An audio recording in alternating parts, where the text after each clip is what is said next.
First ତ ଟିକେ review ଚ୍ୟାନେଲକୁ ଆପଣମାନଙ୍କୁ ସ୍ୱାଗତ। ଫାଷ୍ଟ ଜଣେଇବି ଯେ ଆପଣମାନଙ୍କୁ ତ ଭିଡ଼ିଓ କେମିତି ଲାଗୁଛି ମୁଁ ଜାଣିପାରୁନି, କିନ୍ତୁ ମୋ ପାଖରେ ଏତେ ବି ଅତ୍ୟାଧୁନିକ ଜିନିଷ ନାହିଁ କି ଏତେ ଦାମୀ ଫୋନ୍ ନାହିଁ, ତ ମୋର ଗୋଟେ ଛୋଟ ଫୋନ୍। ମୁଭି ଗୁଡ଼ିକ ଦେଖିବାକୁ ଭଲ ଲାଗେ, ତ ମୁଁ ଭିଡ଼ିଓ ବନେଇନି, ତ ମୁଭି ଗୁଡ଼ିକ ଦେଖିବାକୁ ଭଲ ଲାଗେ, ତ ସେଥିପାଇଁ ଭିଡ଼ିଓ ଗୁଡ଼ିକ ବନଉଛି। ତ ଆପଣଙ୍କୁ ପସନ୍ଦ ଆସୁଛି କି ନାହିଁ ସେଟା ତ ମୁଁ ଜଣେଇ ପାରିବିନି, ମୋତେ ଯେମିତି ଲାଗୁଛି ମୁଁ ତ ଭିଡ଼ିଓ ମଧ୍ୟ ଆପଣମାନଙ୍କୁ ଜଣାଉଛି। ତ ସେଇଭଳିଆ ଆଜି ନେଇ ଆସିଛି ଗୋଟେ ଟିଜରର ରିଭ୍ୟୁ। ତ ଟିଜରଟି ହେଉଛି ଦ ରାଜା ସାହବ। ତ ଆପଣମାନେ ତ ନିଶ୍ଚୟ ତାର ଟିଜର ଦେଖି ସାରିଥିବେ, କାହିଁକି ନା ସେଟା ଡାର୍ଲିଂ ପ୍ରଭାସଙ୍କର ଆପକମିଂ ମୁଭି। ତ ଆପଣମାନେ ତ ନିଶ୍ଚୟ ଦେଖି ସାରିଥିବେ।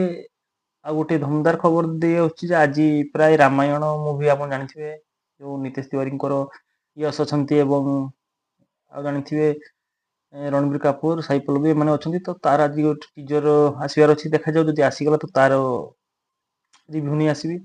କିନ୍ତୁ ଆଜି ଆରମ୍ଭ କରିବା ଷ୍ଟାର୍ଟ କରିବା ଆମେ ଦ ରାଜା ସାହବ। ତ ରାଜା ସାହବ ଗୋଟେ ହରର ମୁଭି ଆସୁଛି, ସଞ୍ଜୟ ଦତ୍ତ ଅଛନ୍ତି, ୟୋଗୀ ବାବୁ ଅଛନ୍ତି, ନିଧି ଅଗ୍ରୱାଲ ଅଛନ୍ତି, ଡାର୍ଲିଂ ପ୍ରଭାସ ଅଛନ୍ତି।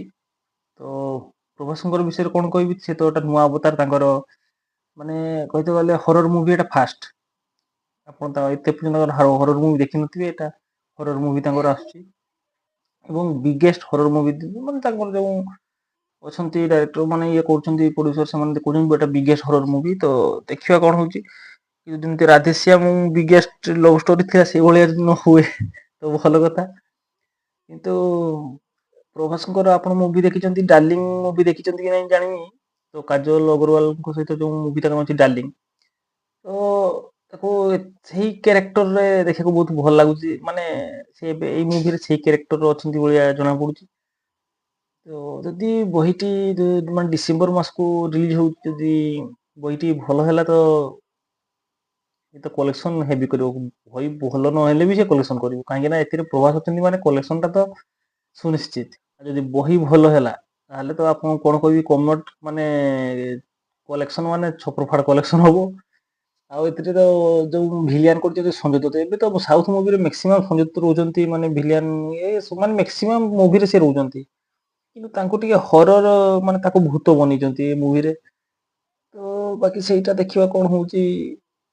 ଯଦି ହୁଏତ ରୁଲ କି ଇଏ ଭଲ ଥିବ ତ ଭଲ କଥା। ତାଙ୍କର କି ଏଇ ଭୂତନି ନା କଣ ମୁଭି ଆସିଥିଲା ଏବେ ଆପଣମାନେ ଦେଖିଥିବେ, ତ ସେଥିରେ ତାଙ୍କୁ କଣ ବନିଛନ୍ତି ସେଟା ତ ଅଲଗା କଥା। ଏଥିରେ ଯଦି ତାଙ୍କୁ ସାଉଥ ଡିରେକ୍ଟର ଭଲ ବନେଇଥିବେ, କିନ୍ତୁ ତାଙ୍କୁ ଭୂତ କ୍ୟାରେକ୍ଟର ଦେଇଛନ୍ତି, ମାନେ ସେ ଭିଲିଆନ ତ ହେଇଛନ୍ତି। ଦେଖିବା ମୁଭିଟି ଆସିଯାଉ କେମିତି ହେଇଛି, ଆପଣମାନଙ୍କୁ ଟିଜରଟି କେମିତି ଲାଗିଛି କମେଣ୍ଟରେ ଜଣେଇବେ। କିନ୍ତୁ ଯାହାହେଲେ ତ କଲେକ୍ସନ ବହିଟି କରିବ, ସୁପର ଫାଡ଼ କଲେକ୍ସନ କରିବ। ଆଉ ଟିକେ ଭିଏଫଏକ୍ସ ଉପରେ ଧ୍ୟାନ ଦେଇଥିଲେ ଭଲ ହେଇଥାନ୍ତା, ଟିକେ ସେ କମଜୋର ଜଣା ପଡୁଛି। ଯେହେତୁ ଏତେ ବିଗ ବଜେଟ ମୁଭି ନା, ସେଥିପାଇଁ।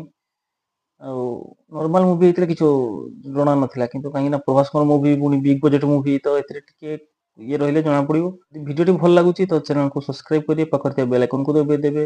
ଏମିତି ଆମର ନୂଆ ନୂଆ ଭିଡିଓ ଆପଣଙ୍କ ପାଖରେ ଅତି ଶୀଘ୍ର ପହଞ୍ଚି ପାରିବ। ଗୋଟେ ଲାଇକ୍ କରିବାକୁ ଭୁଲିବେନି।